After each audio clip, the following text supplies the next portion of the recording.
Good afternoon, welcome to our channel Gen Z Education. So, yesterday we have done up to asexual reproduction. Today we are going to start vegetative reproduction and the further part that includes gamete transfer. अभी इसमें हमारे topics बचे हुए हैं vegetative reproduction and sexual reproduction, phases in life. उसके बाद हम करेंगे इसमें gametogenesis, types of gametes, gamete transfer,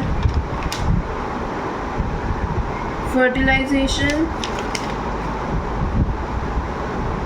types of fertilisation and embryogenesis and parthenogenesis. तो आई थिंक 2 वीडियोज़ में कंप्लीट हो जाएगा ये. अब हम वेजिटेटिव रिप्रोडक्शन से शुरू करते हैं. हमने असेक्सुअल रिप्रोडक्शन कंप्लीट कर लिया. असेक्सुअल रिप्रोडक्शन का ही एक पार्ट होता है वेजिटेटिव रिप्रोडक्शन.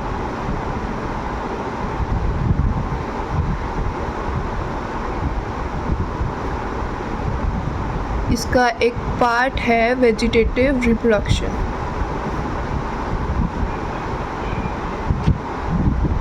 वेजिटेटिव रिप्रोडक्शन को हम क्या कह सकते हैं? एक ही टाइप है असेक्सुअल रिप्रोडक्शन का. Type of asexual reproduction. उसके बाद व्हाट इज़ वेजिटेटिव रिप्रोडक्शन? जब प्लांट रिप्रोड्यूस करता है अपने सीड की हेल्प से नहीं, बल्कि सीड के अलावा जो भी प्लांट का अदर पार्ट है अगर वो उसकी हेल्प से रिप्रोड्यूस करेगा तो उसको हम वेजिटेटिव रिप्रोडक्शन कहेंगे. तो हम यहाँ लिख सकते हैं व्हेन प्लांट्स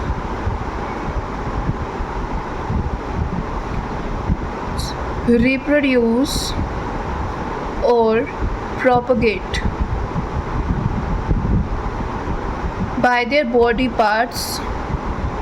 मतलब वो बॉडी पार्ट कोई भी हो सकता है. स्टेम हो सकती है, रूट हो सकती है, बल्ब हो सकता है. आगे हम पढ़ेंगे, इसका डायग्राम भी देखेंगे. When plants reproduce or propagate by their body parts other than seeds,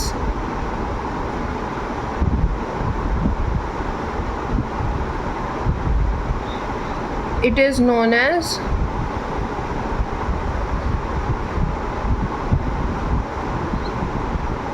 vegetative reproduction और वेजिटेटिव प्रोपगेशन. प्रोपगेशन का मतलब क्या होता है? प्रोपगेट करना मतलब बढ़ना.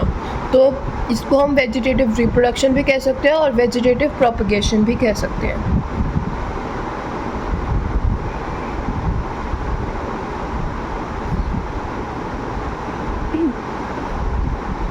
इससे जो ये अदर पार्ट्स होते हैं इनको हम क्या कहते हैं? वेजिटेटिव प्रोपग्यूल्स. ठीक है, बॉडी के अदर पार्ट्स को हम कहेंगे वेजिटेटिव प्रोपग्यूल, जिससे हमारा वेजिटेटिव रिप्रोडक्शन होता है और न्यू ऑफस्प्रिंग्स बनते हैं. तो it is a production of offsprings. The production of offsprings from vegetative propagule of plants.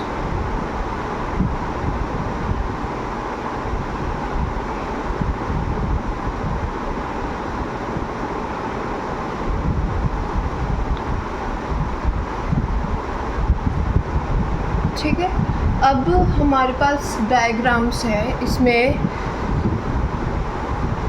सबसे पहले डायग्राम है पोटैटो का. ठीक है, ये एक पोटैटो है.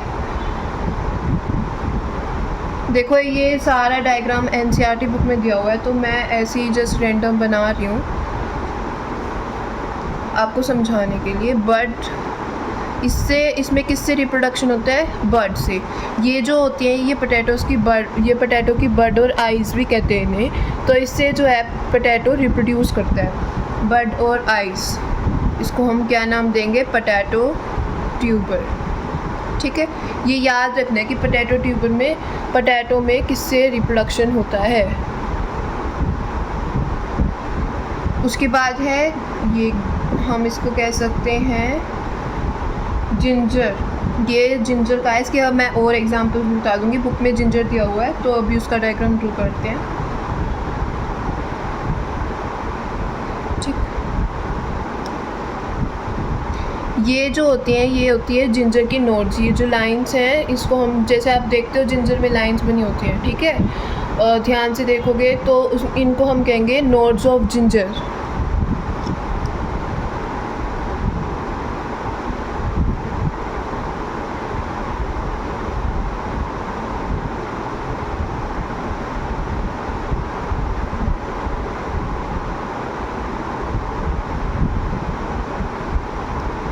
इसको हम क्या देंगे, ये जो होता है राइजोम से रिप्रोड्यूस करता है, ठीक है, राइजोम। इसको हम कहते हैं rhizome of ginger and turmeric. Rhizome ये जो पार्ट होता है ना, इसको राइजोम कहते हैं। राइजोम क्या होती है अभी मैं बताऊंगी। Rhizome of ginger.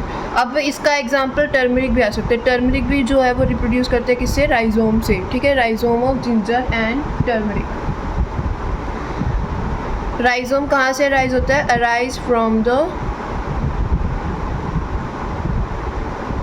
Node of modified stem.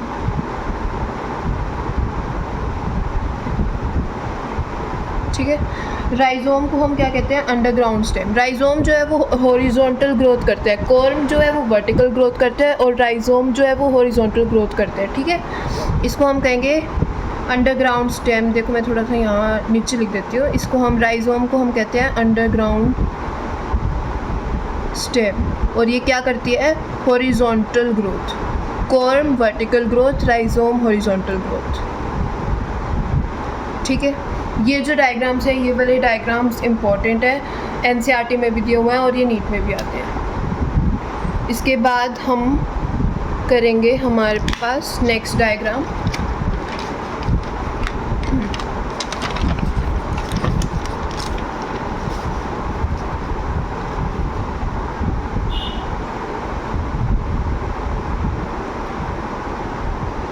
Next है हमारे पास एडवेंटिशियस बर्ड्स का।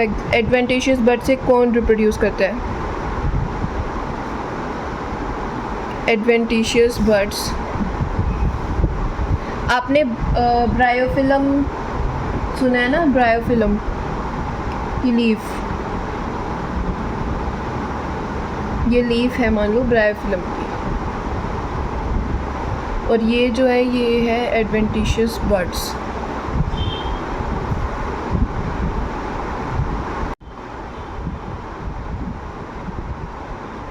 अब हम हैं एडवेंटिशियस बर्ड्स पे। तो एडवेंटिशियस बर्ड्स ब्रायोफिलम की होती है। ब्रायोफिलम में ये ब्रायोफिलम की लीफ है, और ये जो साइड में है ये एडवेंटिशियस बर्ड्स हैं, ठीक है, ये नोड से निकलती हैं, ठीक।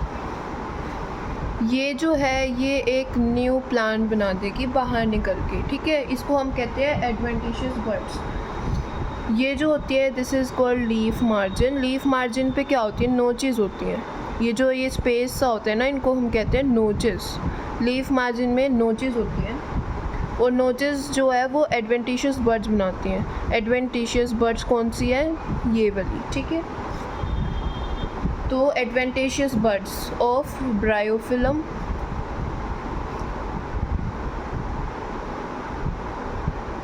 Adventitious buds of Bryophyllum arises from, ये कहाँ से अराइज होती हैं एडवेंटिशियस बर्ड्स, नोचेस से, मार्जिन, लीफ की मार्जिन में जो नोचेस होती है वहाँ से। Of Bryophyllum arises from the notches at margins of leaves.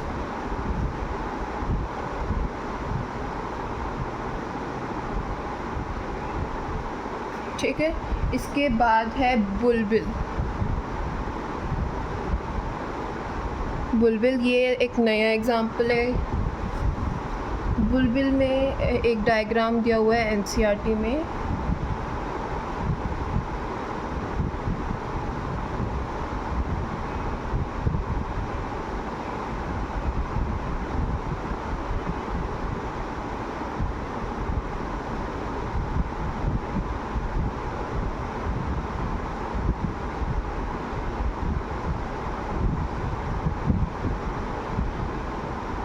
ऐसा सा कुछ डायग्राम है, और इसके ऊपर ये ऐसे छोटे छोटे ये बने हुए हैं, ठीक है, इनको हम कहेंगे बुलबिल्स। बुलबिल किसका एग्जाम्पल है? Of agave, बुलबिल of agave. ठीक है, अब ये बुलबिल जो होती है ये क्या होती है, यहाँ पे मैं नोट में लिखवा देती हूँ, नोट डाल के ये लिख लो, ये इम्पोर्टेंट है। बुलबिल होता क्या है? मान लो जैसे ये है प्लांट है, ठीक है, यहाँ पे ये ऐसे है और ये साइड में लीव्स है, ठीक है, इनको हम कहेंगे स्केली लीव्स। ये वाली जो लीव्स हैं ये हैं scaly,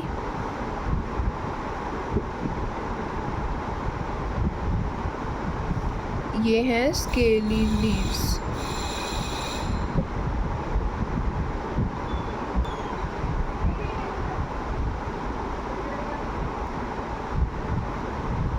these are scaly leaves. उसके बाद ये वाला ये जो पार्ट है इसको हम कहेंगे फ्लैशी बड। बुलबिल होता क्या है? Bulbil is a fleshy bud covered with the scaly leaves. तो ये जो फ्लैशी बड है इसको ही हम कहेंगे बुलबिल, ठीक है, ये बुलबिल। और इसमें क्या होता है, इस फ्लैशी बड में large amount of stored food, large amount of stored food, ठीक है। और ये जो स्केली लीव्स होती हैं ये ग्रीन नहीं होती, these are non green and they provide protection, ठीक है। बुलबिल का यहाँ पे डेफिनेशन हम लिख लेते हैं, क्या डेफिनेशन होती है, ये सारा नोट में ही लिखना है। Fleshy bud covered with scaly leaf, covered with scaly leaf, ठीक है। इसके एग्जाम्पल बुलबिल से कौन कौन रिप्रोड्यूस करते हैं, इसके एग्जाम्पल है अगेव, ऑक्जेलिस एंड डायोस्कोरिया। ये तीनों एग्जाम्पल्स इम्पोर्टेंट है, डायोस्कोरिया, ठीक है। अब एक एग्जाम्पल और बचा हुआ है, दैट इज़ ऑफसेट। ये नोट यहाँ पे ऐड कर लेना। और अब हम एग्जाम्पल पढ़ेंगे ऑफसेट का। ऑफसेट का पहले डायग्राम बना लेते हैं।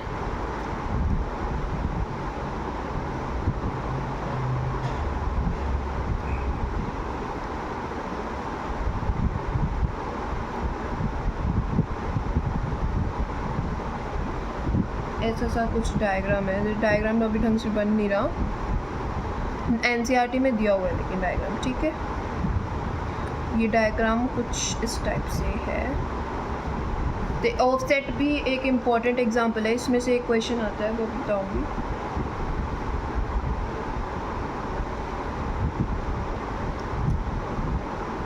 ठीक है, ये होता है, ठीक है। इसमें हमें जो इसकी जो लेबलिंग है ऑफसेट की वो इम्पोर्टेंट है। इसको हम कहते हैं बल्बस पिटियोल, इसको हम क्या कहेंगे, बल्बस पिटियोल। बल्बस मतलब फुला हुआ, तो इसका नाम होता है बल्बस पिटियोल। इसको हम कहते हैं tuft of roots, tuft means गुच्छा, टफ्ट ऑफ रूट्स। और ये वाला जो पार्ट होता है इसको ऑफसेट। तो ऑफसेट यहाँ पे क्या हुई, ऑफसेट एक वेजिटेटिव प्रोपग्यूल हुआ, मतलब उस पार्ट से रिप्रोडक्शन होता है। तो ऑफसेट यहाँ पे स्टेम को ऑफसेट का है। और जो ये लीव्स होती है इनके ग्रुप को क्या कहते हैं, रोजेट ऑफ लीव, वो भी आगे लिखवाऊंगी। इसका भी एक नोट लिखना है। पहले ऑफसेट के एग्जांपल लिख लेते हैं। ऑफसेट ऑफ वाटर ह्यासिंथ, ठीक है, वाटर ह्यासिंथ। वाटर ह्यासिंथ का दूसरा नाम क्या होता है, आइकोर्निया, आइकोर्निया, ठीक है, इसका नाम होता है आइकोर्निया। और इसका एक और एग्जांपल है पिस्टिया, मतलब ऑफसेट हमारे पास एक तो आइकोर्निया में होता है, एक पिस्टिया में होता है। और अगर आप एक्स्ट्रा बुक्स पढ़ोगे तो उसमें और एग्जांपल्स मिल जाएंगे, ठीक है। अब हम नोट पे आ जाते हैं। इसमें क्या देखो, पिटियोल क्या होता है सबसे पहले। तो पिटियोल में जैसे मान लो ये लीफ है, अभी ये हमारे पास लीफ है, ठीक है। ये वाला जो पार्ट होता है इसको तो हम कहेंगे लेमिना, एंड ये वाला जो पार्ट होता है इसको हम कहेंगे पिटियोल। इसमें जो इस वाले प्लांट में पिटियोल मॉडिफाई होता है, आइकोर्निया और पिस्टिया में पिटियोल मॉडिफाई होता है, उसको मॉडिफाई होकर ये बल्बस पिटियोल बना लेते हैं, ठीक है। अब इसके बेनिफिट्स क्या होंगे, तो हम इस नोट को नेक्स्ट पेज पे ले जाते हैं। यहाँ पे इतना नोट कर लेना, इसके बाद हम नेक्स्ट पेज पे कंटिन्यू करेंगे।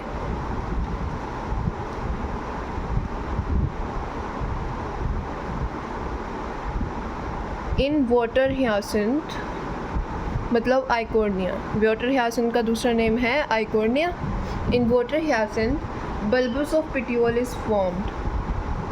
हमने देख लिया बल्बस पिटियोल बनता है, petiole is formed which helps in swimming in aquatic plants. मतलब ये जो बल्बस पिटियोल है ये फूला हुआ होता है, मतलब बॉयंसी प्रोवाइड करता है, तो ये एक्वेटिक प्लांट्स में स्विमिंग में हेल्प करता है। विच helps in swimming in aquatic plants, ठीक है, ये एक पॉइंट हो गया। और ये जो लीफ का जो स्ट्रक्चर होता है, लीफ के ग्रुप को क्या कहते हैं, this structure is called rosette of leaf. Leaf के ग्रुप को हम यहाँ पे रोजेट ऑफ लीफ कहते हैं, इज कॉल्ड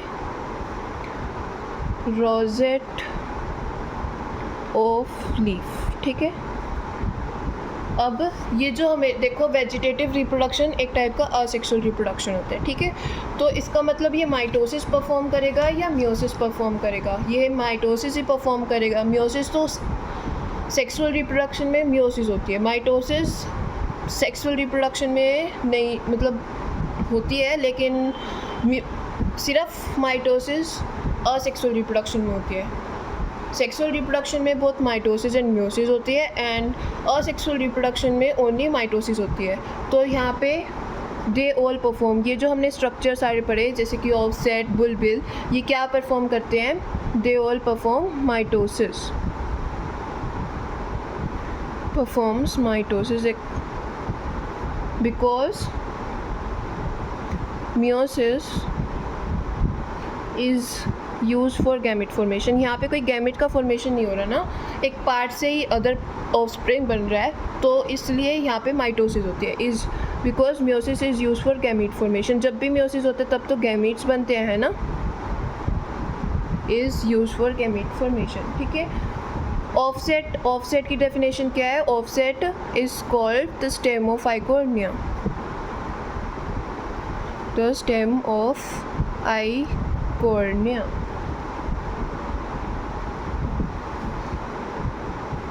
और ये सारे क्या परफॉर्म करते हैं, वेजिटेटिव रिप्रोडक्शन। हम वेजिटेटिव रिप्रोडक्शन के अंडर ही से पढ़ रहे हैं ना, they perform vegetative reproduction.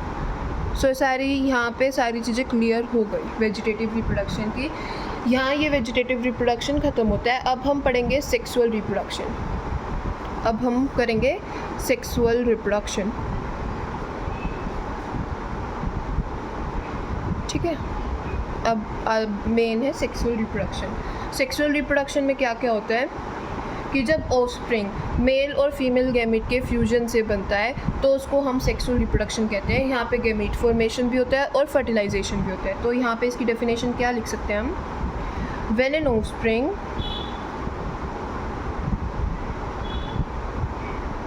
is produced by two gametes, produced by two gametes, two gametes मतलब two parents, male and female लिख दें यहाँ पे,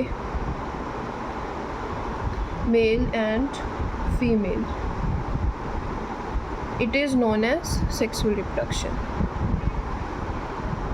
नोन एज सेक्सुअल रिप्रोडक्शन, ठीक।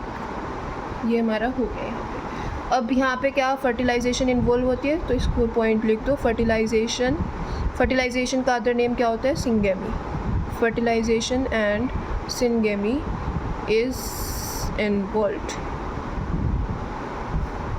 उसके बाद यहाँ पे क्या होते हैं, हेप्लॉइड सेल्स बनते हैं, ठीक है। हेप्लॉइड गैमेट्स जो होते हैं वो हमेशा हेप्लॉइड होते हैं, गैमेट्स एन होता है, और तो यहाँ पे हेप्लॉइड सेल्स बनते हैं। Formation of haploid cells, formation of haploid cells जिनको हम क्या नाम देते हैं, gametes. Formation of haploid cells, the gametes. Haploid cells कौन से होते हैं, गैमीट्स को ही हैप्लॉइड सेल्स कहा है यहाँ पे। किससे बनते हैं गैमीट्स, कौन सी प्रोसेस से, गैमीटोजेनेसिस से, गैमीटोजेनेसिस से। और गैमीटोजेनेसिस यहाँ पे सेक्सुअल रिप्रोडक्शन में गैमीटोजेनेसिस कौन सी प्रोसेस से होती है, मियोसिस से। यहाँ पे हम लिख देते हैं मोस्टली बाय मियोसिस। ठीक है, ये हो गया डन। अब गैमीट की डेफिनेशन, गैमीट की एक परफेक्ट डेफिनेशन जो है वो ये होती है, आप इसको रेड पेन से लिख लेना, मतलब कोई इंपॉर्टेंट पॉइंट डाल के लिख लेना। गैमीट की जो परफेक्ट डेफिनेशन होती है वो होती है haploid cell capable of fertilisation. ठीक है, कैपेबल ऑफ फर्टिलाइजेशन। गैमीट्स की वैसे बहुत सारी डेफिनेशन हो सकती है, पर जो अच्छी डेफिनेशन है वो ये है। ठीक है, फॉर्मेशन, अब गैमीटोजेनेसिस किस प्रोसेस को कहते हैं, फॉर्मेशन ऑफ गैमीट्स की प्रोसेस को गैमीटोजेनेसिस कहते हैं। Formation of gamete is gametogenesis, gametogenesis. ठीक है, अब यहाँ पे एक पॉइंट है वो इम्पोर्टेंट है। ठीक है, तो आप इसको नोट डाल के ऐड कर सकते हो, यहाँ नोट लिख लो। और ये एक पॉइंट है यहाँ पे कि जो गैमीट्स मियोसिस से प्रोड्यूस होते हैं उनको हम कहते हैं meiogametes. Gametes produced by meiosis, gametes produced by meiosis, इनको हम क्या कहते हैं, मियोगैमीट्स। मियोगैमीट्स ये मोस्टली किस में होते हैं, एनिमल्स में, क्योंकि एनिमल्स जो है वो सेक्सुअल रिप्रोडक्शन परफॉर्म करते हैं। जैसे कि मियोगैमीट्स कौन कौन से हुए एनिमल्स में, sperm for male and ovum for female. ठीक है, उसके बाद क्या है, गैमीट्स प्रोड्यूस बाय माइटोसिस। देखो प्लांट्स में भी होती है मियोसिस, लेकिन वो हायर प्लांट्स में होती है जो सेक्सुअल रिप्रोडक्शन परफॉर्म करते हैं। ठीक है,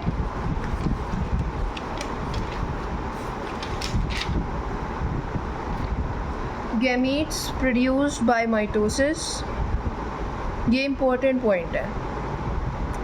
बाय माइटोसिस इसको हम कहेंगे माइटोगैमीट्स। ये किस में होते हैं, मोस्टली प्लांट्स में होते हैं, क्योंकि प्लांट्स जो है वो असेक्सुअल रिप्रोडक्शन, जो शॉर्टर प्लांट्स होते हैं वो असेक्सुअल रिप्रोडक्शन परफॉर्म करते हैं। ठीक है, अब यहाँ नोट डाल लेते हैं, एक और इम्पोर्टेंट वाले हैं ये सारे पॉइंट्स। इन प्लांट्स में क्या होता है, स्पोर्स बनते हैं। ठीक है, गैमीट्स नहीं बनते, यहाँ स्पोर्स बनते हैं। Spores are formed from meiosis. देखो मैंने कहा था कि प्लांट्स में भी मियोसिस होती है, तो वो स्पोर्स जो बनते हैं तब मियोसिस होती है। अब इसका प्रोसेस यहाँ नीचे समझाऊंगी, फॉर्म्ड फ्रॉम मियोसिस। ठीक है, मान लो एक ये सेल है, ठीक, ये एक सेल है, इसको हम नाम दे देते हैं मियोसाइट। सेल का नाम मियोसाइट, क्योंकि ये मियोसिस के बाद ये स्पोर बनाएगा ना, तो जो सेल मियोसिस करता है उसको हम कहते हैं मियोसाइट। और जो मियोसिस से गैमीट्स बनते हैं उनको हम कहते हैं मियोगैमीट्स। इसमें डिफरेंस है, ये ध्यान रखना। ठीक है, ये सेल है तो इसका नाम हमने क्या दे दिया, मियोसाइट। अब ये मियोसिस करके क्या बनाएगा, और ये जो मियोसिस है इसका नाम होता है स्पोरिक मियोसिस। ये याद रखना, ये होती है स्पोरिक मियोसिस। ठीक है, ये बनाता है स्पोर्स, इनका नाम है स्पोर्स। स्पोर्स हैप्लॉइड हुए, मियोसिस से हमेशा जब भी चीज़ बनती है तो वो हैप्लॉइड बनती है। ठीक है, अब ये जो स्पोर्स है, एक तो होता है माइक्रोस्पोर, माइक्रोस्पोर होता है, फीमेल्स में बनता है मेगास्पोर, मेल्स में माइक्रोस्पोर, फीमेल्स में मेगास्पोर। ठीक है, अब ये माइटोसिस करेंगे आगे, इसमें हम माइटोसिस करेंगे और इसमें हम माइटोसिस करेंगे। देखो ये तो ऑलरेडी एन है और ये एन है, तो इसमें मियोसिस तो नहीं हो सकती, मतलब इसका हाफ तो नहीं बन सकता, तो इसलिए यहाँ माइटोसिस होएगी। माइटोसिस करके ये आगे गैमीट्स बनाते हैं। ये बनाएगा मेल गैमीट, मेल गैमीट। और सेल जो होता है वो हमेशा डिप्लॉयड होता है ना, इसको हम डिप्लॉयड लिख दें, यहाँ पे 2n लिख देते हैं। ये बनाया मेल गैमीट, और ये जो मेगास्पोर बनाता है वो बनाता है फीमेल गैमीट। ठीक, गैमीट्स हमेशा हैप्लॉइड होते हैं, ये ऊपर मेंशन कर लेना, ठीक है। ये प्रोसेस समझ में आई कि प्लांट्स में मियोसिस कहाँ पे होती है। मियोसिस तब होती है जब स्पोर्स बनते हैं, और इस प्रोसेस का ये जो मियोसिस होती है इसका नाम क्या होता है, स्पोरिक मियोसिस। ठीक, यहाँ तक हमारा हो गया।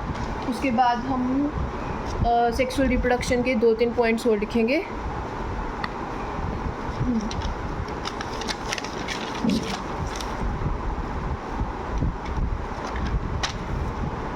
अब यहाँ सेक्सुअल रिप्रोडक्शन के थोड़े से और पॉइंट्स लिख लेते हैं। सेक्सुअल रिप्रोडक्शन में और क्या होता है, में होता है फ्यूजन ऑफ टू गैमीट्स। बस हमें मतलब कंक्लूड करना है, ये पॉइंट मेनली आपको पता पाएंगे। Fusion of to gametes, 2 gametes का फ्यूजन होता है जिससे कि डिप्लॉइड सेल बनते हैं, और डिप्लॉइड सेल का नाम होता है zygote. Fusion of 2 gametes leading to the formation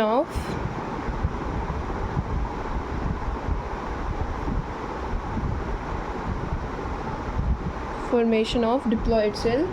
इसका नाम क्या होता है, डिप्लॉइड सेल का नाम जाइगोट। ठीक है, 2 गैमीट्स फ्यूज़ करे तो जाइगोट बनता है। ठीक है, मेल गैमीट और फीमेल गैमीट फ्यूज़ करता है तब बनता है जाइगोट। उसके बाद है हमारा, अब जाइगोट में रिपीटेड माइटोटिक डिवीजन होएगी। जाइगोट जो है वो रिपीटेडली माइटोटिक डिवीजन करेगा तो उससे क्या बनता है, एम्ब्रियो। ये डिटेल्ड प्रोसेस आपको उसमें पढ़ाया जाएगा, sexual reproduction in flowering plants में। Repeated mitotic divisions of the zygote lead to form embryo. इससे एम्ब्रियो बनते हैं ना, मतलब एक जैसे ये देखो, ये है हमारे पास जाइगोट, ये जाइगोट है, ये 2n होते हैं ना जाइगोट, n और n के फ्यूजन से बनता है जाइगोट। मतलब गैमीट 2n होते हैं और उनके फ्यूजन से बनते हैं जाइगोट, तो जाइगोट 2n हुआ। इसमें हम क्या करेंगे, माइटोसिस। अब देखो यहाँ पे माइटोसिस में SES आया है, SIS नहीं आया, तो इसका मतलब क्या है कि ये माइटोसिस प्लूरल है, मतलब बहुत सारी माइटोसिस होती हैं। ठीक है, यहाँ पे ये बन गया एम्ब्रियो।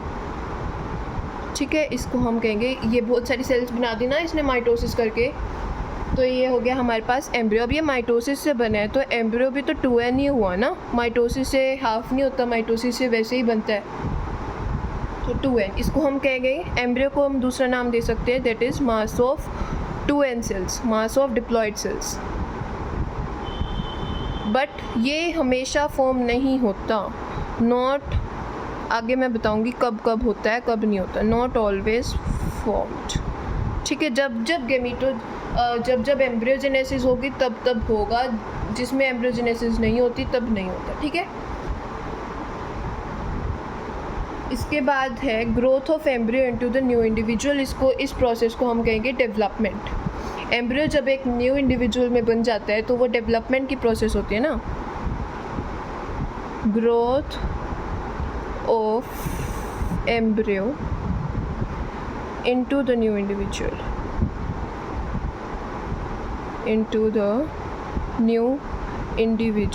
इसको हम कहेंगे डेवलपमेंट। ठीक है, ज़रूरी नहीं है कि एम्ब्रियो हमेशा बनता है, एम्ब्रियो किसी में बनता है किसी में नहीं बनता, ऐसे भी प्लांट्स होते हैं जहाँ नहीं बनता। ठीक है, अब है हमारे पास, ये हमारा सेक्सुअल रिप्रोडक्शन यहाँ कंप्लीट हो चुका। अब हम करेंगे फेजेस इन लाइफ। लाइफ में क्या क्या फेजेस होते हैं। ठीक है, तो नेक्स्ट टॉपिक है हमारे पास फेजेस इन लाइफ। ठीक, इसमें पहला जो होता है वो फर्स्ट जो है हमारे पास है जुवेनाइल फेज। जुवेनाइल का मतलब क्या है हमारे पास, जुवेनाइल फेज, और यहाँ पे हम लिख सकते हैं इसको, एक और नाम दे सकते हैं वेजिटेटिव फेज। मतलब इसमें क्या होता है कि वेजिटेटिव ग्रोथ होती है, यहाँ पे कोई रिप्रोडक्शन का प्रोसेस नहीं हो सकता। इसमें सिर्फ ये वो फेज़ होती है जब प्लांट ग्रो करता है। ठीक है, वो रिप्रोडक्शन के कैपेबल नहीं होता उस टाइम पे, इस टाइम पे सिर्फ वो ग्रो करता है। तो हम लिख सकते हैं इसके नीचे not capable of reproduction, not capable of reproduction. Only vegetative growth करता है ये, सिर्फ वेजिटेटिव ग्रोथ होती है यहाँ पे, रिप्रोडक्शन नहीं होगा, वेजिटेटिव ग्रोथ होगी। सेकंड जो है हमारे पास आता है फिर जुवेनाइल फेज़ के बाद होता है रिप्रोडक्शन फेज, रिप्रोडक्टिव फेज़, और इसको हम मैच्योर फेज़ भी कहेंगे। जब एक ऑर्गेनिज्म रिप्रोडक्शन करता है तो वो मैच्योर हो जाता है तभी करता है ना, जैसे ह्यूमन में प्यूबर्टी आती है तब रिप्रोडक्शन होता है, ऐसे प्लांट्स में रिप्रोडक्टिव फेज़ को मैच्योर फेज़ कहते हैं। ठीक है, इसमें क्या होता है कि ऑर्गेनिज्म जो है वो रिप्रोडक्शन के लिए कैपेबल हो जाता है, तो इसके नीचे हम लिख सकते हैं कैपेबल ऑफ रिप्रोडक्शन, इसको हम आगे डिटेल में पढ़ेंगे, कैपेबल ऑफ रिप्रोडक्शन। और थर्ड फेज़ होता है सेनेसेंट फेज़। सेनेसेंट का मतलब क्या होता है, डेथ, मतलब ओल्ड एज। सेनेसेंस फेज़ का मतलब क्या होता है, ओल्ड एज आ जाना। ठीक है, यहाँ पे इसको हम लिख दें ओल्ड एज इफ़ेक्ट, कि मतलब अब ऑर्गेनिज्म जो है वो अपनी ओल्ड एज में आ चुका है, अपनी डेथ के फेज़ में आ चुका है, जब उसकी डेथ होने वाली होती है। ठीक है, इसको हम कहेंगे सेनेसेंट फेज़। अब हम जुवेनाइल फेज़ और वेजिटेटिव फेज़ की डेफिनेशन लिखेंगे, तो हम यहाँ लिख सकते हैं दैट इज़ जुवेनाइल और वेजिटेटिव फेज़। ठीक है, इसका यहाँ पे है ऑर्गेनिजम्स, मतलब ऑर्गेनिज्म को एक ऐसी एज अटेन करनी पड़ती है जिसमें कि वो ग्रोथ की एज को अटेन करना पड़ता है ना, मतलब ऑर्गेनिज्म ग्रो तो करेगा ही। तो जुवेनाइल फेज़ में क्या होता है कि ऑर्गेनिज्म एक ऐसी फेज़ अटेन कर लेता है जहाँ पे उसकी ग्रोथ हो जाती है और वो मैच्योरिटी की आ जाता है, मतलब कंप्लीट मैच्योरिटी नहीं आती लेकिन उसमें मैच्योर हो जाते हैं। ग्रोथ होने के बाद मैच्योर तो होती है ना, तो वो मैच्योरिटी की फ़ेज़ नेक्स्ट फेज़ होती है। तो यहाँ पे हम लिखेंगे ऑर्गेनिजम्स हैव टू रीच, मतलब इस फेज़ में ऐसा होता है ऑर्गेनिजम्स को एक सर्टेन एज ऑफ ग्रोथ, मतलब वो सेक्सुअली रिप्रोड्यूस करने से पहले उनकी एक एज होती है ग्रोथ की, यहाँ पे वही होता है। Organisms have to reach a certain age of growth and maturity in their life, growth and maturity in their life before they can reproduce sexually। ठीक है, ये लाइन इंपॉर्टेंट है, कहीं आप मैच्योरिटी से लगा, यहाँ पे मैच्योरिटी कंप्लीट मैच्योरिटी नहीं आती, मतलब रिप्रोडक्शन करने वाली मैच्योरिटी नहीं आती। Before they can reproduce sexually.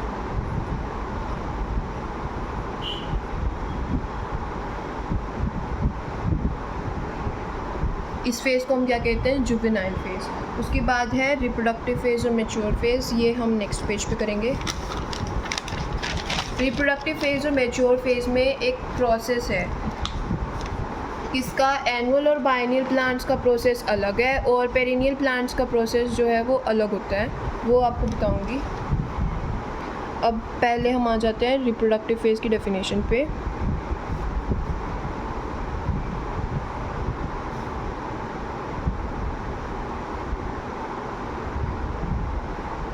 Reproductive phase में क्या होता है, ये जुवेनाइल फेज़ के बाद शुरू होता है और इसमें रिप्रोडक्शन की कैपेबिलिटी आ जाती है। ठीक है, तो इसमें हम लिखेंगे starts after the juvenile phase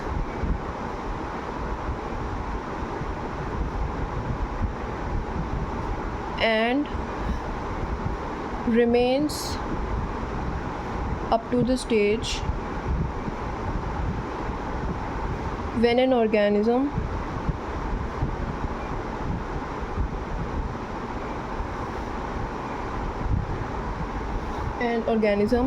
is capable of reproduction। मतलब ये उस स्टेज पे आ जाता है जब ऑर्गेनिज्म जो है वो रिप्रोडक्शन के लिए कैपेबल हो जाता है। ठीक है, अब देखो, अब मैं प्लांट्स के 3 टाइप होते हैं, ठीक, जिसमें कि आता है annual, biennial and perennial. Annual, biennial and perennial plants. ठीक है, एनुअल, बाइएनियल, पेरिनियल। एनुअल में क्या होता है कि इनका जो लाइफ स्पैन है ये एक सीज़न का होता है या फिर एक ईयर का होता है। और इसमें जो वेजिटेटिव, जब एक सीज़न और एक ईयर का ही लाइफ स्पैन है तो इसमें वेजिटेटिव और रिप्रोडक्टिव फेज़ 1 ईयर में ही कंप्लीट हो जाएंगी, दोनों फेजेज़ ही, है ना।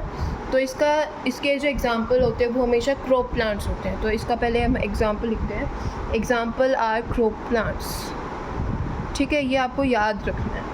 इसमें अब नीचे हम क्या लिख सकते हैं, इनका जो लाइफ स्पैन होता है कंप्लीट्स, इसकी अभी प्रोसेस बताऊंगी। ये आपको अगर ऐसे समझ नहीं आ रहा तो इसके बाद मैं इसकी प्रोसेस भी बताऊंगी। Life span completes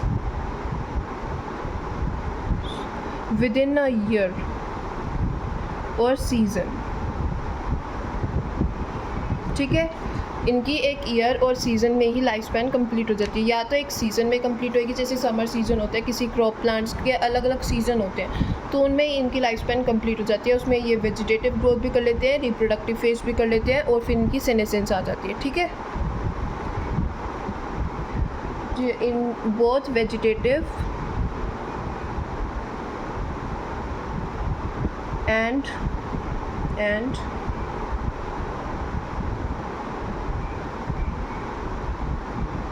reproductive phase in 1 year,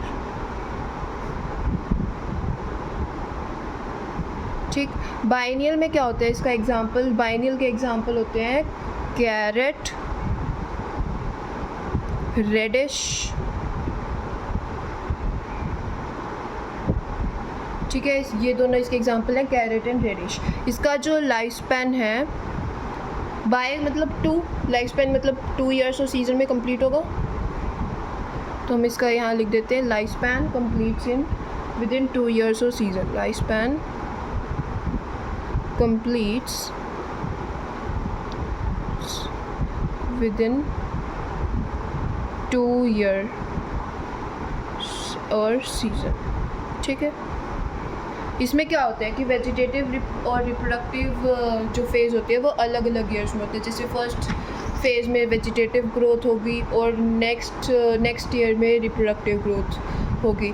जैसे कि सीज़न की बात करें तो एक सीज़न में इनकी वेजिटेटिव ग्रोथ होती है और दूसरे सीज़न में इनका रिप्रोडक्टिव फेज़ होता है, ऐसे होते हैं, ठीक है। इसमें हम लिख देते हैं vegetative and reproductive phase in different years, अलग अलग ईयर्स में होती है और फिर इनकी सेनेसेंस आ जाती है, ठीक है। पेरिनियल में क्या होता है, इसके एग्जांपल होते हैं मोस्टली ट्री प्लांट्स, ठीक है, जैसे कि एप्पल का ट्री होता है, नीम, ऑरेंज, मतलब आप लिख सकते हो ब्रैकेट में ट्री। मोस्टली जो ट्री प्लांट्स होते हैं वो पेरिनियल में आते हैं, ठीक है। इनका life span more than 2 years तक चलता है, ठीक है। लाइफ स्पैन मतलब ये जो फ्लावरिंग है ना, ये मल्टीपल टाइम्स फ्लावरिंग करते हैं। ये जो है ये लाइफ एनुअल एंड बाइनियल ये ओनली 1 टाइम फ्लावरिंग करते हैं। पेरिनियल जो है वो मल्टीपल टाइम्स फ्लावरिंग करते हैं। फ्लावरिंग मतलब रिप्रोडक्टिव फेज़ होता है, इन दोनों का रिप्रोडक्टिव फेज़ एक बार ही आता है, इसका रिप्रोडक्टिव फेज़ बार बार ही आता है, ठीक है। लाइफ स्पैन completes within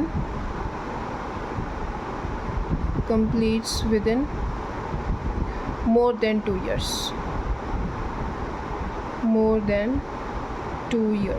ठीक है, हो गया। अब है नोट, मैं इसी को ही समझाऊंगी इस नोट में प्रोसेस इसकी। सबसे पहले हम समझेंगे एनुअल एंड बाइनियल प्लांट की।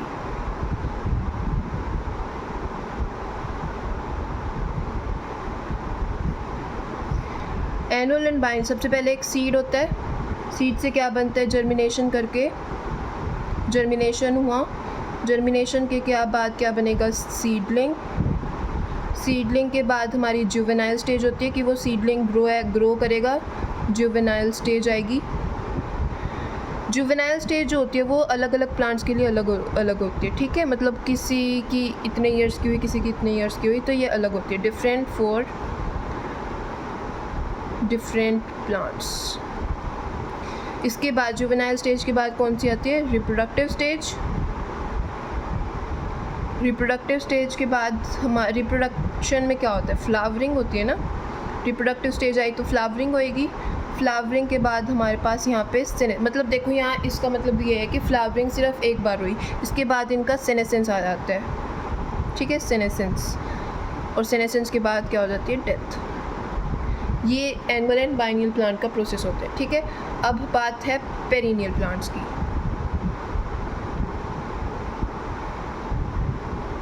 पेरिनियल प्लांट्स, ठीक है। पेरिनियल प्लांट्स में क्या होता है, सीड होता है, सीड जर्मिनेशन करके क्या बनाएगा, सीडलिंग। देखो ये वैसे समझाने की प्रोसेस नहीं है, पर जिसको समझ नहीं आ रहा तो वो इससे समझ सकता है। कई लोगों को पेरिनियल, बाइनियल और एनुअल प्लांट्स में कन्फ्यूजन रहती है, तो वो इनसे समझ सकते हैं। Seed germination, seedling. उसके बाद है वेजिटेटिव ग्रोथ। वेजिटेटिव ग्रोथ का मतलब क्या हो गया, जुवेनाइल स्टेज आ गई ना, तो आप इसको लिख सकते हो ब्रैकेट में डाल के, इट इज़ जुवेनाइल स्टेज, ठीक। आफ्टर सम टाइम, थोड़े टाइम के बाद क्या आ जाती है, जुवेनाइल स्टेज के बाद थोड़े टाइम के बाद आ जाती है flowering, that is reproductive stage. Flowering bracket में आप लिख सकते हो इसको रिप्रोडक्टिव स्टेज, ठीक है। उसके बाद फ्लावरिंग के बाद क्या बनता है, फ्रूट। फ्लावरिंग के बाद फ्रूट बनता है। फ्रूट से फिर फ्रूट में से क्या निकलता है, सीड। फ्रूट में से सीड निकलता है। सीड के बाद क्या होती है, यहाँ पे देखो अभी डेथ नहीं हुई ना, फ्लावरिंग हुई, एक बार फ्रूट बना, फ्रूट बन गया, फिर सीड निकला उसमें से। अब दोबारा से वही प्रोसेस चलेगी, सीड दोबारा से वेजिटेटिव ग्रोथ करेगा, वेजिटेटिव ग्रोथ। दोबारा से आफ्टर सम टाइम फ्लावरिंग होएगी, आफ्टर सम टाइम यहाँ पे क्या होगा, फ्लावरिंग। फ्लावरिंग और उसके बाद फिर से क्या बनेंगे, फ्रूट, फिर बनेगा फिर से सीड, और आफ्टर सम ईयर्स डेथ। कुछ ईयर्स के बाद इसकी डेथ हो जाएगी। मतलब यहाँ पे फ्लावरिंग जो है वो मल्टीपल टाइम्स हुई। जब ये इतने साल तक जी रहा है तो इसमें फ्लावरिंग मल्टीपल टाइम्स होएगी। आफ्टर सम ईयर्स इसकी क्या हो जाती है, सेनेसेंस, और सेनेसेंस के बाद डेथ। सेनेसेंस के बाद डेथ, ठीक। ये प्रोसेस होती है, ठीक है। अब ये फ्लावरिंग और ये फ्लावरिंग, इसके बीच में ये जो पीरियड आया इसको हम कहेंगे, ये और ये यहाँ से यहाँ तक, इसको हम कहते हैं inter flowering period. Inter flowering period. अब एक बहुत अच्छा क्वेश्चन है, एनसीईआरटी में भी दिया हुआ है कि जो ये इंटर फ्लावरिंग पीरियड है ये जुवेनाइल स्टेज में आता है या रिप्रोडक्टिव स्टेज में आता है। कई बोलेंगे जुवेनाइल स्टेज में, क्योंकि यहाँ वेजिटेटिव ग्रोथ लिखा हुआ है। बट ऐसा नहीं होता कि एक बार ही जब मैच्योर स्टेज आ जाती है, यहाँ पे एक बार मैच्योर स्टेज आ चुकी, रिप्रोडक्टिव स्टेज आ चुकी, तो ये आगे वाली भी जो प्रोसेस है ये रिप्रोडक्टिव स्टेज की ही है। तो इंटर फ्लावरिंग पीरियड को आप किस में इंक्लूड करोगे, रिप्रोडक्टिव फेज में ही इंक्लूड करोगे, ठीक है। इंटर फ्लावरिंग पीरियड के इधर नीचे लिख सकते हो आप, ये किस में इंक्लूड होगा, मैच्योर स्टेज और रिप्रोडक्टिव स्टेज में, ठीक है। ये इंपॉर्टेंट है, ये एनसीईआरटी में भी दिया हुआ है क्वेश्चन। इसके बाद पेरिनियल प्लांट्स में जो होता है वो फ्लावरिंग और वेजिटेटिव ग्रोथ जो है वो हर ईयर में होती है। मतलब मान लो फर्स्ट ईयर है उसमें वेजिटेटिव ग्रोथ और फ्लावरिंग हो गई, फिर नेक्स्ट ईयर वेजिटेटिव ग्रोथ और फ्लावरिंग हो गई, ऐसे होता है इसमें, ठीक है। अब हम पढ़ेंगे senescent phase.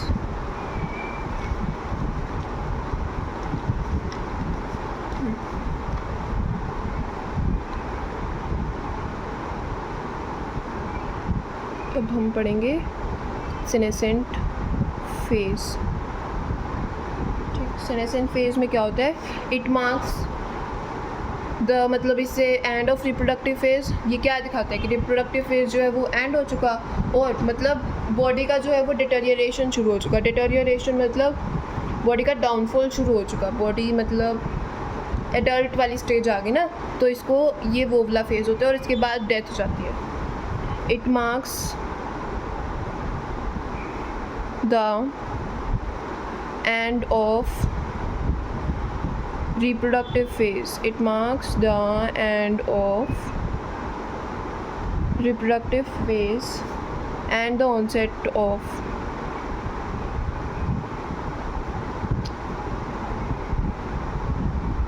Progressive deterioration.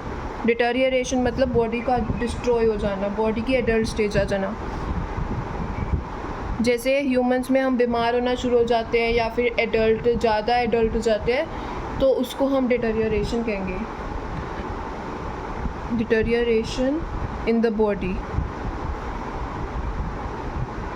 And ultimately इसके बाद क्या हो जाती है, डेथ हो जाती है। अल्टीमेटली डेथ तो निश्चित है ना, डेथ ऑफ द ऑर्गेनिज्म। ठीक, इसके बाद हम पढ़ेंगे events in sexual reproduction.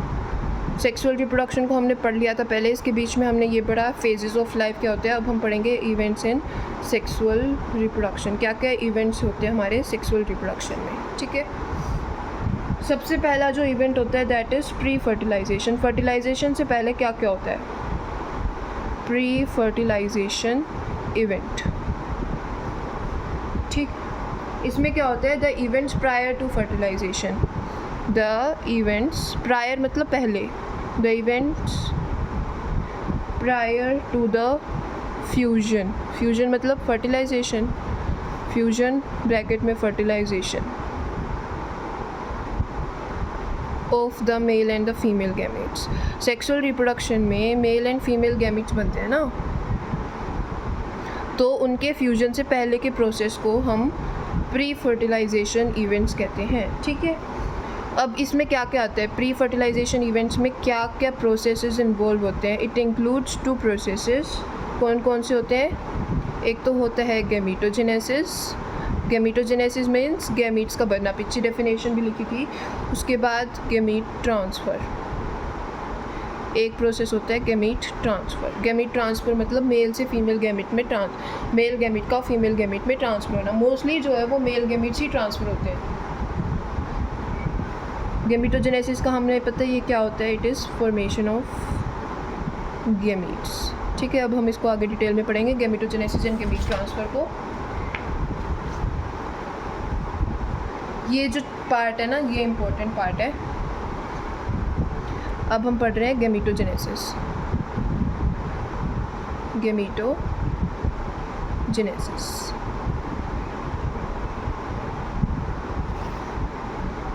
it is the process of it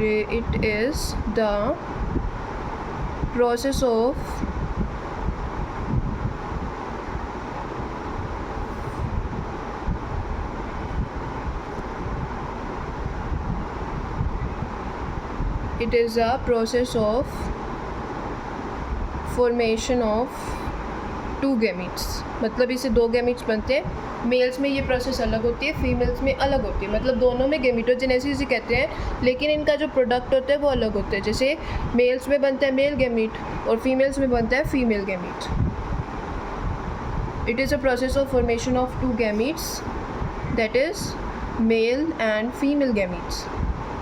mail and female gametes. Gametes क्या होते हैं, गैमीट्स आर हैप्लॉइड सेल्स, ही हमने पीछे भी पढ़ा था, तो लिख देते हैं गैमीट्स आर हैप्लॉइड सेल्स।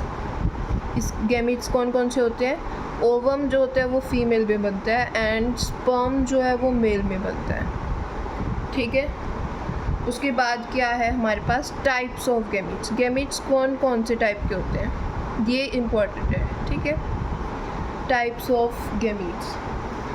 पहला टाइप है होमोगैमीट्स या फिर आइसोगैमीट्स। होमोगैमीट्स और आइसोगैमीट्स, इसमें क्या होता है कि गैमीट्स जो होते हैं वो सिमिलर होते हैं अपीयरेंस में। ठीक है, मतलब उनको आप कैटेगराइज नहीं कर सकते कौन सा मेल गैमीट है और कौन सा फीमेल गैमीट है, ये आप अलग अलग नहीं बता सकते। होमोगैमीट्स और आइसोगैमीट्स का मतलब ही क्या है, आइसो मीन सिमिलर, होमो भी मीन सिमिलर। तो इसमें जो दोनों गैमीट्स होते हैं वो सिमिलर होते हैं, इसमें हम मेल और फीमेल को अलग अलग नहीं कर सकते। ठीक है, ये किस में होता है, अलगी में होता है। इन सम अलगी द 2 गैमीट्स, इसका एनसीईआरटी में एग्जाम्पल भी है। The 2 gametes are so similar in appearance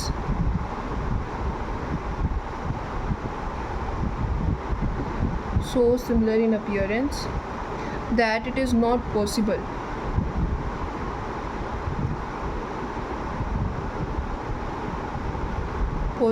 to categorize them into male and female gametes. मतलब उसको हम मेल और फीमेल गैमीट्स में अलग अलग नहीं कर सकते, वो अपीयरेंस में बिल्कुल सेम दिखते हैं। जैसे कि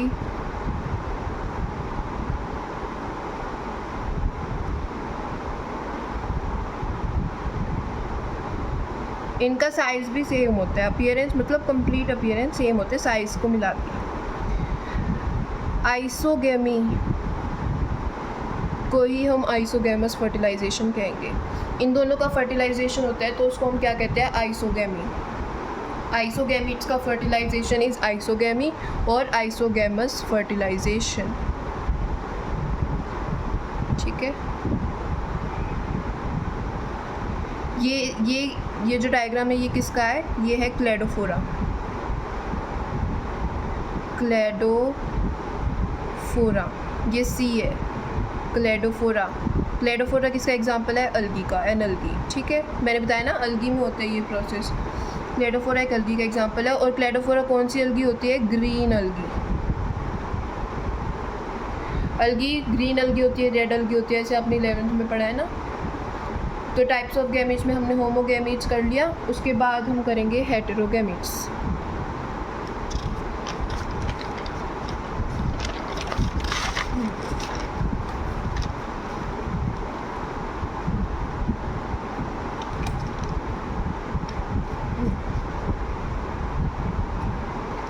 सेकंड क्या है हमारे पास, हेटेरोगैमीट्स। हेटेरोगैमीट्स में जो गैमीट्स होते हैं वो डिफरेंट होते हैं। ठीक है, मेल और फीमेल गैमीट्स दोनों अलग होते हैं। आइसोगैमीट्स सेम होते थे। और हेटेरोगैमीट्स, हेटेरो मीन्स डिफरेंट, तो हेटेरोगैमीट्स में दोनों गैमीट्स डिफरेंट होते हैं।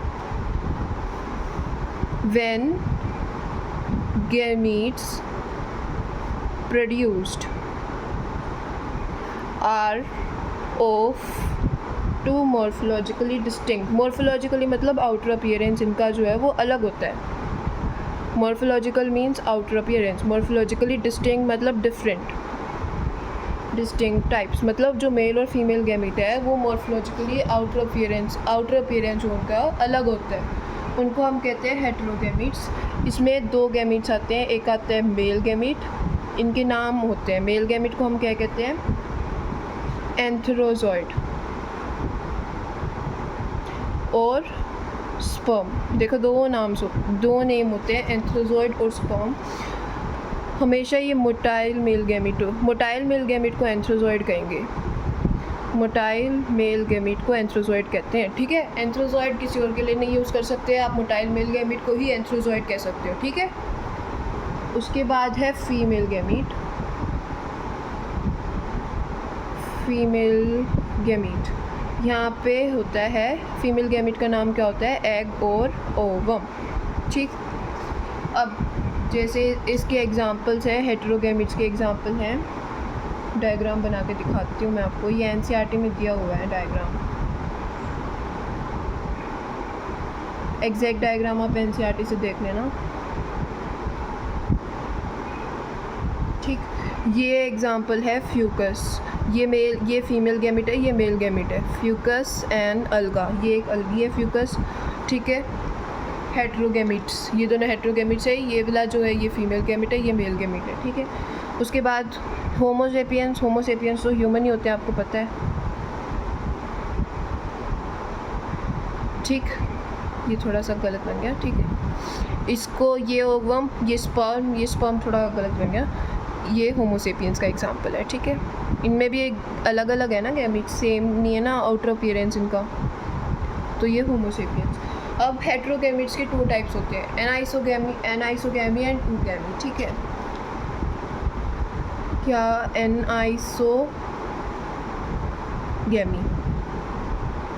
एनाइसोगैमी में क्या होता है, मेल गैमीट जो होता है वो स्मॉल होता है और फीमेल गैमीट जो होता है वो लार्ज होता है। और दोनों मोटाइल होते हैं इसमें। यहाँ पे तो आपको दिख रहा है कि फीमेल गैमीट मोटाइल नहीं है, मेल गैमीट मोटाइल है ना। एनाइसोगैमी में क्या होता है कि दोनों मोटाइल होते हैं और मेल गैमीट स्मॉल होता है, फीमेल गैमीट लार्ज होता है। तो यहाँ पे हम लिख सकते हैं मेल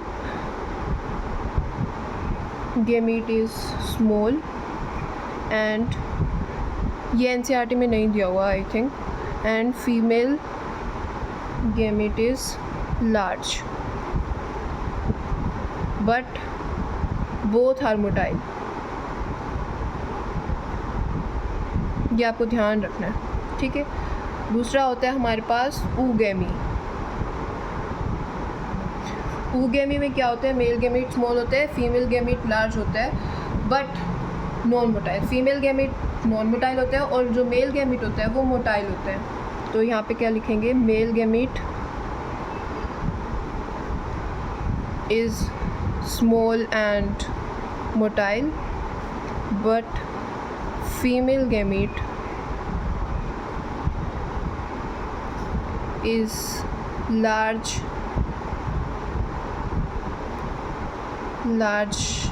and non-motile। जैसे कि आप ऊपर वाले डायग्राम्स में देख रहे हो, इस ये जो है ये oogamie का केस है। होमो सेपियंस में फीमेल गैमीट नॉन मोटाइल होता है और मेल गैमीट मोटाइल होता है, ठीक है।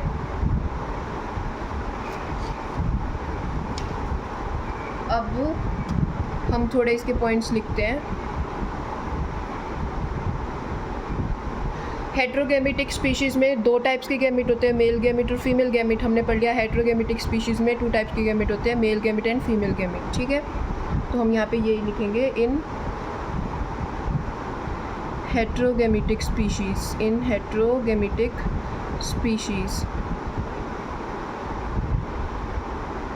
gametes are of 2 types। gametes are of 2 types। कौन से होते हैं, मेल गैमीट और फीमेल गैमीट। हमें पता ही है, यहाँ पे हमने ऊपर पढ़ लिया। इसको हम कंक्लूड सा कर रहे हैं एक टाइप से, male gamete and female gamete.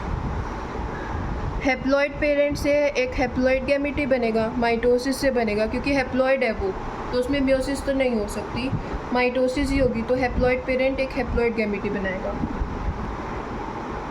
Haploid parent body, haploid parent body देखो ह्यूमंस की तो नहीं होती, डिप्लॉइड होती है ना। तो हेप्लॉइड पेरेंट बॉडी मोस्टली जो प्लांट्स होते हैं ना, लोअर प्लांट्स, उनकी होती है। Haploid parent body gives rise to gametes by mitotic division.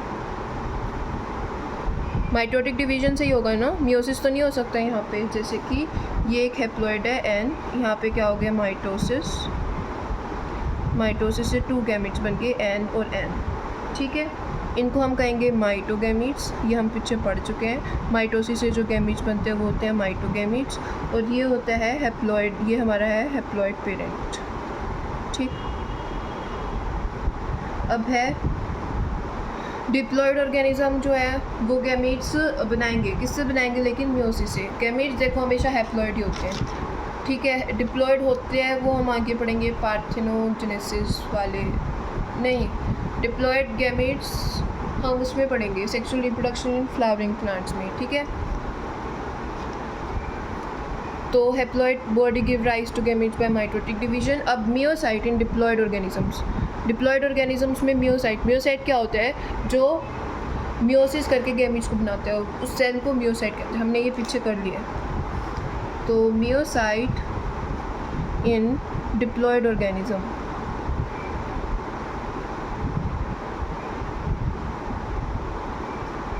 undergoes meiosis to form gametes, ठीक है। ये है हमारा एक मियोसाइट। इस मियोसाइट 2n होता है, हमेशा डिप्लॉइड होता है। अब यहाँ पे मियोसिस हुई, ठीक है। तो मियोसिस से हमेशा 4 बनते हैं ना गैमीट्स, तो n। इनको हम क्या नाम देंगे, मियोगैमीट्स। क्या नाम देंगे, मियोगैमीट्स। ठीक है, ये हो गया हमारा गैमीटोजेनेसिस कंप्लीट। अब हम पढ़ेंगे गैमीट ट्रांसफ़र।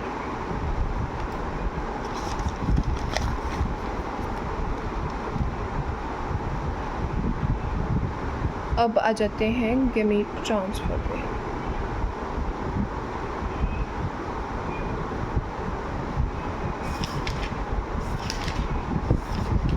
अब चैप्टर थोड़ा सा रह गया, कंप्लीट हो जाएगा। अगर आज थोड़ी सी देर की और लेंगे तो कंप्लीट हो जाएगा, वरना कल होएगा। गैमीट ट्रांसफ़र में देखो अब टाइप्स ऑफ फर्टिलाइजेशन, अभी गैमीट ट्रांसफ़र भी आपको बताऊंगी डिटेल में। टाइप्स ऑफ फर्टिलाइजेशन, यहाँ पे आप टाइप्स ऑफ फर्टिलाइजेशन में क्या होती हैं, एक तो होती है सेल्फ फर्टिलाइजेशन,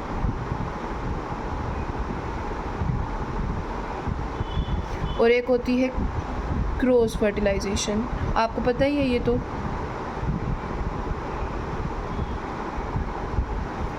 ठीक है, सेल्फ फर्टिलाइजेशन में क्या होता है, fusing gametes of same individual, मतलब एक ही इंडिविजुअल के गैमीट्स को फ्यूज़ करना सेल्फ फर्टिलाइजेशन होती है। क्रॉस फर्टिलाइजेशन में दो अलग अलग इंडिविजुअल्स के गैमीट को फ्यूज़ करना इस क्रॉस फर्टिलाइजेशन, लेकिन स्पीशीज़ सेम होती है।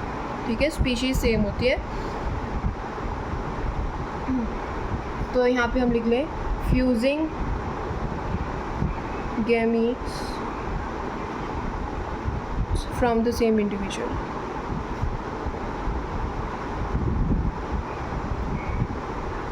Fusing gametes from same individual, और उसके बाद हम लिखेंगे यहाँ पे आएगा फ्यूजिंग गैमीट्स, ये डिटेल में हम पढ़ेंगे किसमें, sexual reproduction in flowering plants में। Gametes from two different individuals.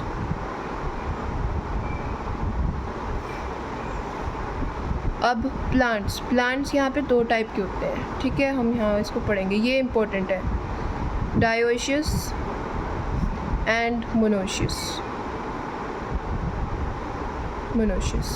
Dioecious, monoecious. पहले मोनोशियस पढ़ ले। मोनोशियस में होता है जो बहुत मेल फ्लावर होता है और जो फीमेल फ्लावर होता है, वो एक ही प्लांट पे प्रेजेंट होता है, ठीक है।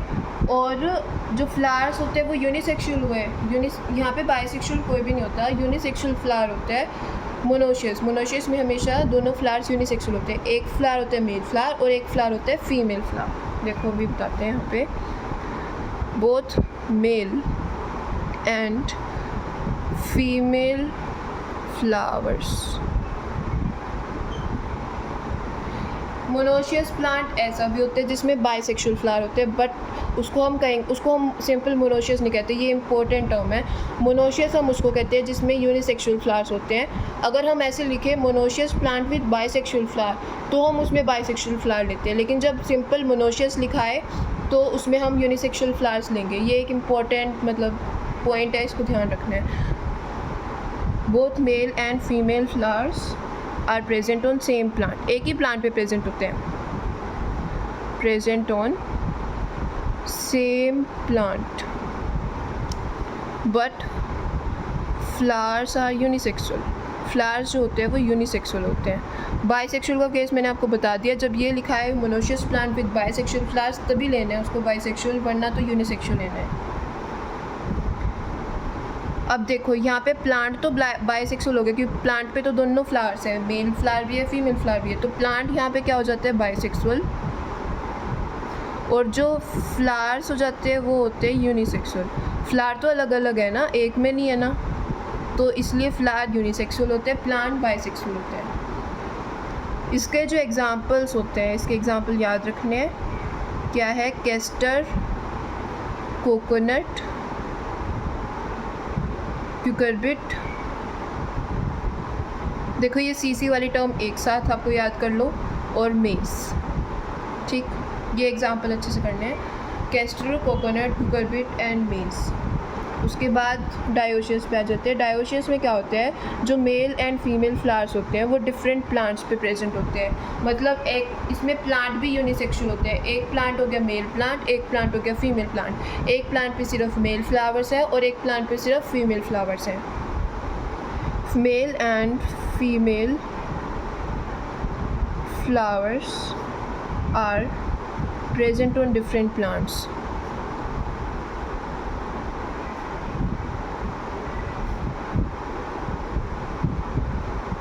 Plants and flowers are unisexual. Flower भी यूनिसेक्सुअल है यहाँ पे और प्लांट भी यूनिसेक्सुअल होगा, क्योंकि एक प्लांट पे सिर्फ मेल फ्लावर्स है और एक प्लांट पे सिर्फ फीमेल फ्लावर्स है। And flowers are unisexual. ठीक है, यहाँ पे जो प्लांट हो जाता है वो भी यूनिसेक्सुअल हो जाता है, प्लांट भी यूनिसेक्सुअल होगा और फ्लावर भी यूनिसेक्सुअल होगा। देखो अब यहाँ पे दोनों अलग अलग प्लांट्स पे प्रेजेंट है, तो यहाँ क्रॉस फर्टिलाइजेशन होगी और मोनोशियस में सेल्फ फर्टिलाइजेशन होगी। मोनोशियस में क्रॉस फर्टिलाइजेशन भी हो सकती है, लेकिन आप सेल्फ फर्टिलाइजेशन करते हैं। लेकिन अगर हमारा मन हो तो हम मोनोशियस में क्रॉस फर्टिलाइजेशन भी करा सकते हैं। क्रॉस फर्टिलाइजेशन तो आप किसी में भी करा सकते हो आपके नीड के हिसाब से, लेकिन मोनोशियस में सेल्फ भी होती है और क्रॉस भी होती है। सेल्फ तो ऑब्वियस सी बात है, मेल और फीमेल फ्लावर्स एक ही प्लांट पे है तो सेल्फ हो जाएगी ईजिली। और क्रॉस फर्टिलाइजेशन तब होगी जैसे मान लो मोनोशियस प्लांट पे कोई बी वगैरह आके बैठी, इस पॉलिनेटिंग एजेंट कह सकते हो आप, तो वो मेल फ्लावर से दूसरे प्लांट के फीमेल फ्लावर पे पहुंचा सकती है। तो इसमें दोनों होते हैं, सेल्फ फर्टिलाइजेशन भी होती है और क्रॉस फर्टिलाइजेशन भी। ये sexual reproduction in flowering plants में पढ़ेंगे। इसके एग्जाम्पल हो सकते हैं पपाया, इसके जो एग्जाम्पल होंगे वो होंगे papaya and date palm. Papaya and date palm. ठीक है, अब ये हमने पढ़ लिया। इसके बाद हम पढ़ेंगे होमोथेलिक और हेट्रोथेलिक स्पीशीज़ क्या होती हैं। एनसीईआरटी में टर्म दी हुई है होमोथेलिक एंड हेट्रोथेलिक। नोट डाल के लिख लो आप इसे, नोट। होमोथेलिक सबसे पहले हम पढ़ेंगे होमोथेलिक में क्या डिफरेंस होता है। होमोथेलिक मान लो जैसे डायग्राम बनाते हैं,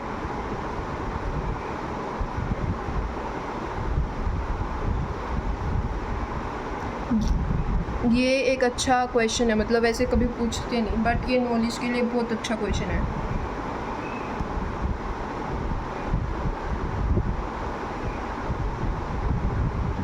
एनसीईआरटी की लाइन समझने में आपको हेल्प करेगा ये है मान लो मेल और ये है मान लो फीमेल, और ये है मेल और ये है फीमेल।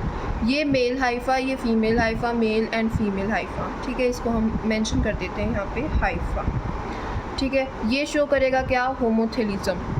होमोथेलिज्म अब मैं बता रही हूँ होमोथेलिज्म होता क्या है। ठीक है, इसमें क्या होता है कि जो मेल है वो अपने फीमेल के साथ ये पॉसिबल है, इन दोनों में फर्टिलाइजेशन पॉसिबल है। ठीक है, और ये वाला जो मेल है ये इस फीमेल के साथ कर सकता है, ये पॉसिबल है, ये पॉसिबल है। ठीक है, इसमें ऐसे भी पॉसिबल है, मान लो ये वाला जो मेल है ये इसके फीमेल के साथ फर्टिलाइजेशन कर रहा है, ये पॉसिबल है। ठीक है, और ये वाला जो मेल है ये इस फीमेल के साथ फर्टिलाइजेशन कर रहा है, तो ये पॉसिबल है। इसको हम कहते हैं होमोथेलिज्म। मतलब ये दो, इसमें जो होते हैं ये सेल्फ फर्टाइल होता है। सेल्फ मतलब खुद के साथ तो कर ही रहा है और किसी और के साथ भी कर सकता है ये। ठीक है, मतलब इनकी स्पीशीज़ तो सेम ही है ना। तो यहाँ पे क्या लिख देते हैं, जब सारे जेनेटिकली सिमिलर कब होते हैं, जब स्पीशीज़ सेम होती है। When all are genetically similar, तो ये सारे टाइप की फर्टिलाइजेशन कर सकता है। all are genetically similar, no genetic difference, कोई डिफरेंस नहीं है इनकी जीन्स में, कोई डिफरेंस नहीं है ना, तभी ये कर रहा है आपस में फर्टिलाइजेशन, फ्यूजन। ठीक है, सेल्फ फर्टाइल और कंपैटिबल, खुद के साथ फर्टिलाइजेशन कर रहा है ये, सेल्फ फर्टाइल और कॉम्पैटिबल। कॉम्पैटिबिलिटी मतलब फर्टिलाइजेशन को ही कहते हैं, खुद के लिए कंपैटिबल है ये। सेल्फ एबल टू फर्टाइल, मतलब एक लाइन को 2 बार यहाँ लिखा हुआ है ताकि समझ में आ जाए, ठीक। इसको हम कहते हैं होमोथिलिज्म। इसके बाद हम करेंगे हेटेरोथिलिज्म। ये टॉपिक आउट ऑफ एनसीईआरटी है, लेकिन एनसीईआरटी में होमोथिलिज्म एंड हेटेरोथिलिज्म टर्म दी हुई है, तो इसलिए ये इम्पोर्टेंट है।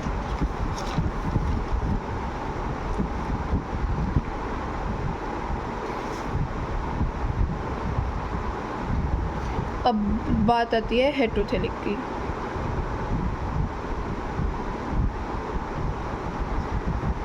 यहाँ पे भी इसका भी डायग्राम बना लेते हैं।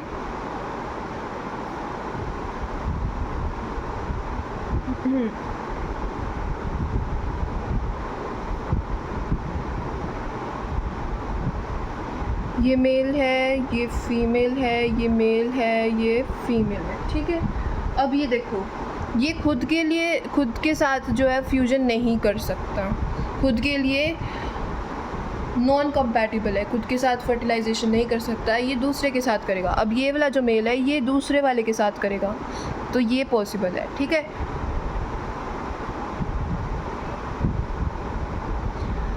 अब ये देखो, ये दोनों आपस में नहीं कर सकते, लेकिन जो ये वाला है ये इसके साथ कर सकता है, ये पॉसिबल है।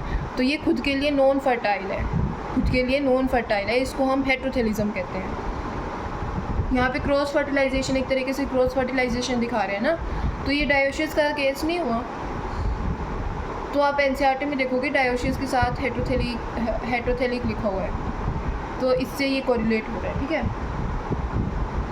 अच्छा, और हेटेरोथिलिज्म, इसको हम कहेंगे हेटेरोथिलिज्म, इस प्रोसेस को हम कहेंगे हेटेरोथिलिज्म। ये किसने डिस्कवर किया था? Heterothallism is discovered by Blakeslee, discovered by Blakeslee, ठीक है। ये हो गया। अब इसके नीचे पॉइंट्स लिख लेते हैं। यहाँ पे क्या, ये जेनेटिकली डिफरेंट है, तभी ये which are genetically different. Heterothallic species genetically different होती है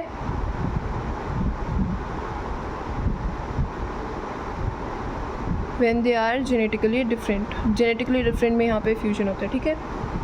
सेल्फ स्टेराइल, मतलब खुद के लिए स्टेराइल है, खुद के साथ फर्टिलाइजेशन नहीं कर सकता। स्टेराइल का मतलब ये होता है सेल्फ स्टेराइल और incompatible.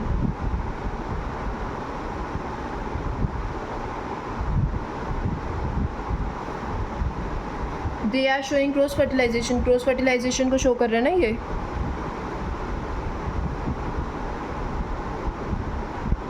They are showing cross fertilisation. और हेटेरोथिलिक स्पीशीज़ हमारे एनवायरनमेंट में ज़्यादा होती है क्योंकि ये वेरिएशन शो कर रहे हैं। जब क्रॉस फर्टिलाइजेशन हो रही है तो वेरिएशन आएगी और इवोल्यूशन होगा, ठीक है। तो इसलिए ये हमारे एनवायरनमेंट में ज़्यादा होती है क्योंकि एनवायरनमेंट में सेम चीज़ें बहुत कम है, वेरिएशन वाली ज़्यादा है। Maximum because they show variation. ये आपको किसी टीचर ने, मतलब बहुत कम टीचर बताते हैं ये पॉइंट अच्छा है और एनसीईआरटी की बुक से रिलेट कर रहा है। जब आप पढ़ोगे ना वो वाला पेज जहाँ मोनोशियस डायोशियस लिखा हुआ है, वहाँ पे आपको ये 2 टर्म्स मिलेंगी, तो उससे आपको ये समझ में आ जाएगा। अच्छा, अब क्वेश्चंस हैं, तो क्वेश्चंस अभी कराऊँ, क्वेश्चंस हम बाद में कर लेंगे। ओरली हम अभी कर लेते हैं। Approximate life span of a crocodile is, crocodile का हमने लाइफ स्पैन लिखा था पीछे, तो क्या होता है 60 ईयर्स। ये वैसे मल्टीपल चॉइस क्वेश्चन है तो ये बाद में करेंगे हम। अच्छा, अब सेक्सुअल रिप्रोडक्शन कब होती है? Sexual reproduction occur generally at the time of unfavourable conditions. जब हमारी अनफेवरेबल कंडीशंस आ जाती हैं तभी सेक्सुअल रिप्रोडक्शन करते हैं, ताकि वेरिएशन हो सके, वेरिएशन से इवोल्यूशन हो सके, इसीलिए सेक्सुअल रिप्रोडक्शन होती है। तो sexual reproduction occurs generally at time of unfavorable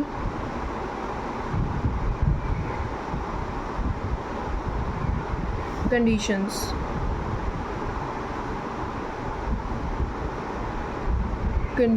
because it produces variations. ये पॉइंट मतलब ऐसा कोई इम्पोर्टेंट नहीं है, सिंपली एक बात है कि वेरिएशन सेक्सुअल रिप्रोडक्शन में वेरिएशन आती है। तो वेरिएशन कब आती है? जब अनफेवरेबल कंडीशंस हो जाती हैं तभी आती है ना, तभी बंदे को इवोल्यूशन की ज़रूरत होती है। तो इसलिए अब गैमीट ट्रांसफ़र का थोड़ा सा पॉइंट और बचे हैं, वो हम यहाँ कर लेते हैं। वो हमने पीछे तो डायोशियस मोनोशियस ज़्यादा पढ़ा है ना, गैमीट ट्रांसफ़र अब शुरू हो रहा है। गैमीट ट्रांसफ़र में क्या है? इन मोस्ट ऑर्गेनिजम्स मेल गैमीट जो होते हैं वो मोस्टली मोटाइल होता है, और जो फीमेल गैमीट होता है वो मोस्टली नॉन मोटाइल होता है ना। और फर्टिलाइजेशन के लिए प्लांट्स में वाटर मस्ट है, water is must for fertilisation. और इन प्लांट्स को हमेशा क्या कहते हैं? जूडियोगेमी। जब वाटर से फर्टिलाइजेशन हो रहा है, वाटर के थ्रू मेल गैमीट्स ट्रांसफ़र हो रहे हैं, उसको हम क्या कहेंगे? जूडियोगेमी या जोइडोगेमी, अभी लिख पाएंगे ये। और इसमें जब मेल गैमीट मोटाइल होगा तो फ्लैजिला या फिर सीलिया उसके पास होना चाहिए, तभी मोटाइल होगा ना। तो अब हम इसको लिख लेते हैं, in most organisms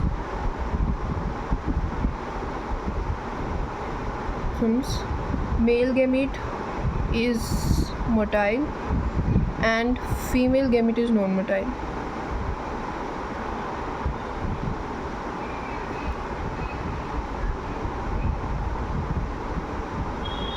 male gamete is motile, इसका क्या मतलब है? Water is must for fertilisation, must for fertilisation. इसको हम क्या कहते हैं? जूडियोगेमी।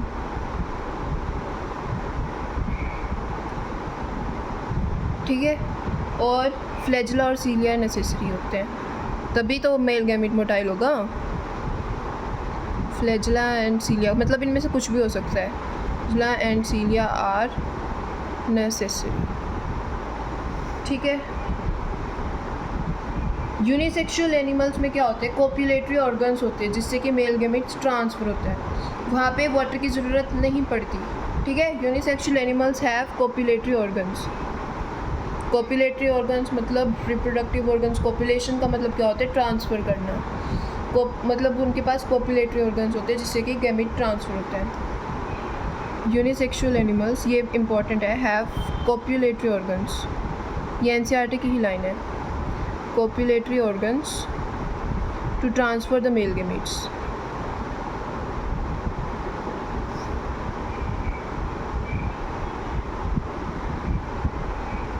एंजियोस्पर्म्स में कैसे ट्रांसफ़र होता है? पोलिनेशन की एक स्पेशल प्रोसेस होती है, पोलिनेशन, जिससे कि गैमीट्स ट्रांसफ़र होते हैं, है ना।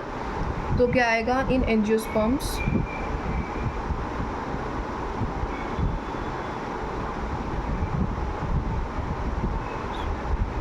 A special process. अभी वीडियो ज़्यादा लंबी हो जाएगी तो हम इसको थोड़ा सा ही करेंगे। इसमें हमारा बचेगा पोलिनेशन, मतलब फर्टिलाइजेशन बचे, पोलिनेशन का थोड़ा सा पार्ट है बिल्कुल। फिर फर्टिलाइजेशन के टाइप्स बचेंगे, एंड एम्ब्रियोजेनेसिस एंड पार्थेनोजेनेसिस, ये हमारे पास बच जाएगा। इसको हम तो कल करेंगे, आज हम यहाँ तक करेंगे अभी। In angiosperms a special process called pollination ensures transfer of pollen grains to the stigma। Stigma क्या होता है? फीमेल का पार्ट होता है जहाँ पे pollen grains ट्रांसफर होते हैं। तो एंजियोस्पर्म्स में पोलिनेशन की प्रोसेस होती है, जिससे कि जो मेल गैमीट्स है वो फीमेल गैमीट्स के पास जाते हैं। ठीक है। This ensures the transfer of pollen grains to the stigma. ठीक है। अब हम यहाँ पे पॉइंट लिख देते हैं जो मैंने अभी ऊपर ही पढ़ाया था। मोटाइल मेल गैमीट जो होते हैं वो किस में होते हैं? जूडियोगेमस प्लांट्स में। मोटाइल मेल गैमीट किस में होते हैं? जूडियोगेमस प्लांट्स में, जिनको वाटर की रिक्वायरमेंट होती है। जूडियोगेमस प्लांट्स। इसके एग्जांपल क्या है जूडियोगेमस प्लांट्स के? इसके एग्जांपल हैं अलगी, ब्रायोफाइट्स। लोअर प्लांट्स में होते हैं ये, जहाँ पे वाटर के थ्रू ट्रांसफर होते हैं लोअर प्लांट्स में, ब्रायोफाइट्स एंड टेरिडोफाइट्स। जहाँ पोलिनेशन की प्रोसेस होती है वो होती है हायर प्लांट्स में। ठीक है। वहाँ पे इसकी रिक्वायरमेंट नहीं होती, ठीक है। अब हम पढ़ेंगे साइफोनोगेमी। साइफोनोगेमी मतलब ट्रांसफ़र थ्रू पोलन ग्रेन्स। ये तो ज़ूडियोगेमस प्लांट्स है, अब साइफोनोगेमस प्लांट्स पढ़ेंगे। साइफोनोगेमी, ठीक।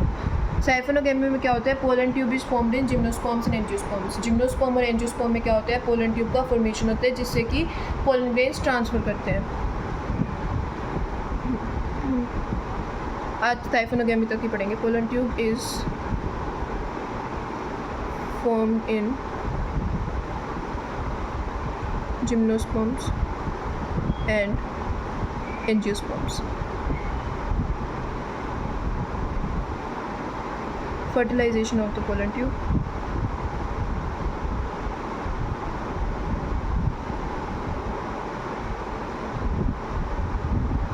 Fertilisation of the pollen tube, नहीं सॉरी गलत हो गया यहाँ पे। Fertilisation by help of pollen tube. Pollen tube भी मेल गैमेट्स को ट्रांसफ़र करेगी ना। Fertilisation by help of pollen tube, ठीक है। पोलन ट्यूब जो है वो जिम्नोस्पर्म्स और एंजियोस्पर्म्स में ही बनती है, लोवर प्लांट्स में नहीं बनती। और पोलन ट्यूब मेल गैमेट को फीमेल गैमेट तक ट्रांसफ़र करती है। तो साइफोनोगेमस प्लांट्स के एग्जाम्पल होंगे साइफोनोगेमस प्लांट्स। इसके एग्जाम्पल है हमारे पास जिम्नोस्पर्म्स एंड एंजियोस्पर्म। हम ऊपर लिख भी चुके हैं, एक बार और लिख देते हैं। जिम्नोस्पर्म एंड एंजियोस्पर्म, ठीक। अब इसमें बच गया फर्टिलाइजेशन के टाइप्स, एम्ब्रियोजेनेसिस एंड पार्थेनोजेनेसिस, जो कि कल कंप्लीट हो जाएगा पूरा अच्छी तरह से ये chapter. So thank you for watching our video. If you have any doubts, write it in the comment section and stay tuned for the next video.